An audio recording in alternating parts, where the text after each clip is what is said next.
Jan Swaraj party के प्रमुख प्रशांत किशोर ने बांकीपुर विधानसभा सीट पर शानदार जीत दर्ज की है और ये जीत इसलिए बेहद खास मानी जा रही है क्योंकि यह सिर्फ प्रशांत किशोर की जीत नहीं है बल्कि जनस्वराज पार्टी की भी पहली चुनावी जीत है। वहीं जनस्वराज पार्टी जिसने 2025 के बिहार विधानसभा चुनाव में पूरी ताकत झोंक दी थी, लेकिन एक भी सीट जीतने में कामयाब नहीं हो पाई थी। उस हार के बाद कई सवाल उठे थे। क्या प्रशांत किशोर का राजनीतिक प्रयोग बिहार में सफल हो पाएगा? क्या जनस्वराज सिर्फ भीड़ जुटाने तक सीमित रह जाएगी या फिर पार्टी वास्तव में चुनाव जीतने की भी ताकत पैदा कर पाएगी? लेकिन अब बांकीपुर के नतीजे ने इन सवालों को एक बार फिर चर्चा के केंद्र में ला दिया है, क्योंकि प्रशांत किशोर ने जीत भी ऐसी सीट पर दर्ज की है जिसे लंबे समय से बीजेपी का मजबूत गढ़ माना जा रहा था। आखिर बांकीपुर सीट इतनी खास क्यों है? दरअसल बांकीपुर सीट का बीजेपी और नितिन नवीन के परिवार से दशकों पुराना राजनीतिक रिश्ता रहा है। करीब 20 वर्षों तक नितिन नवीन इस सीट का प्रतिनिधित्व करते रहे और उनसे पहले करीब 15 वर्षों तक उनके पिता का इस क्षेत्र में प्रभाव रहा। यानी लगभग 35 साल से इस सीट पर इस परिवार और बीजेपी की मजबूत पकड़ रही। ऐसे में जब बांकीपुर में उपचुनाव की बारी आई तो राजनीतिक हलकों में बीजेपी को मजबूत दावेदार माना जा रहा था, लेकिन प्रशांत किशोर ने पूरा चुनावी खेल पलट दिया।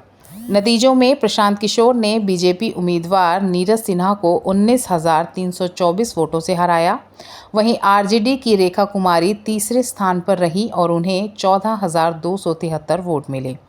जीत के बाद प्रशांत किशोर ने एक दिलचस्प बयान भी दिया। उन्होंने कहा, 30 साल का फासला सिर्फ 30 दिनों में भर गया। लेकिन यहाँ सबसे बड़ा सवाल है, आखिर 2025 के विधानसभा चुनाव में एक भी सीट नहीं जीत पाने वाली जनस्वराज पार्टी ने इतनी जल्दी बीजेपी के मजबूत गढ़ में जीत कैसे दर्ज कर ली? 2025 के विधानसभा चुनाव में मिली हार के बाद प्रशांत किशोर ने अपनी रणनीति में बड़ा बदलाव किया।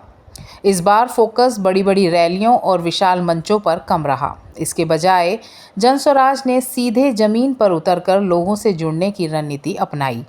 रिपोर्ट्स के मुताबिक बीजेपी और आरजेडी के मुकाबले प्रशांत किशोर ने बांकीपुर में काफ़ी पहले अपनी चुनावी तैयारी शुरू कर दी थी और यहीं से इस चुनाव की कहानी बदलनी शुरू हुई। प्रशांत किशोर ने सिर्फ मंच से भाषण नहीं दिए, वो बांकीपुर की गलियों में गए, स्थानीय लोगों से मिले, कहीं चाय की दुकान पर बैठकर लोगों की समस्याएं सुनी तो कहीं छोटे छोटे मोहल्लों में बैठकें की, पैदल यात्राएं की, वार्ड स्तर के कार्यक्रम किए और सीधे मतदाताओं तक पहुंचने की कोशिश की। इस पूरे अभियान में जनस्वराज की टीम भी लगातार जमीन पर सक्रिय रही।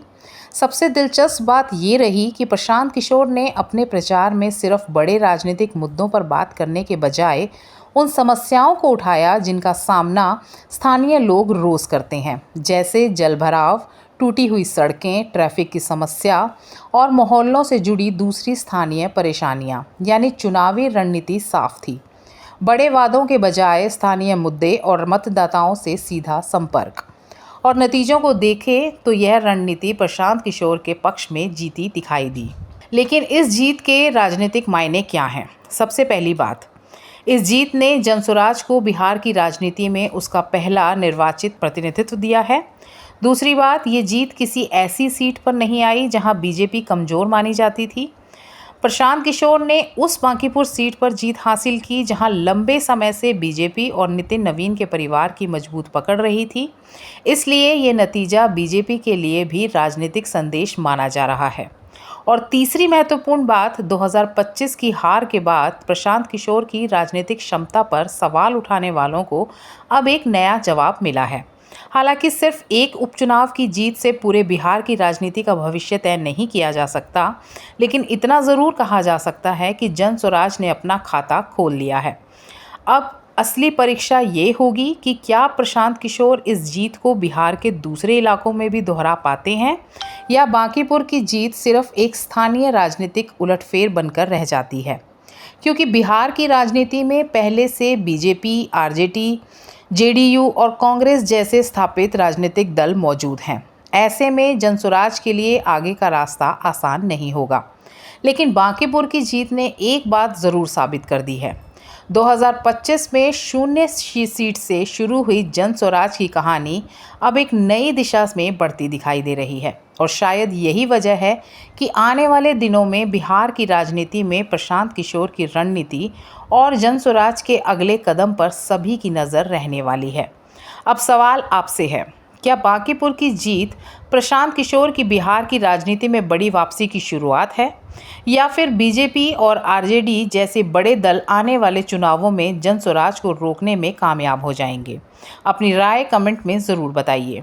वीडियो पसंद आया हो तो इसे लाइक और शेयर करें और बिहार की राजनीति से जुड़ी ऐसी ही महत्वपूर्ण खबरों के लिए चैनल को सब्सक्राइब करना ना भूलें।